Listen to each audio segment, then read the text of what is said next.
আসসালামু আলাইকুম। এগুলো হচ্ছে লেয়ার লেয়ার খাবার ফার্মি মুরগির জন্য।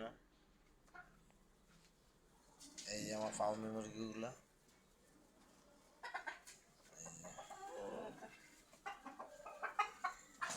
এখানে মূলত ঢুকছি ডিমগুলা বের করার জন্যে। ডিমগুলা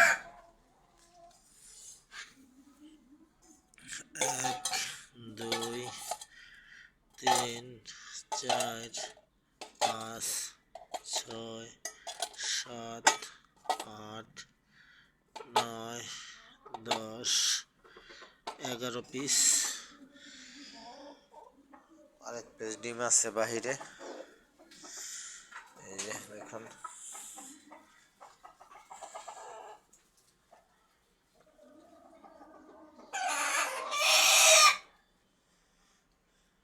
ধন্যবাদ সবাইকে।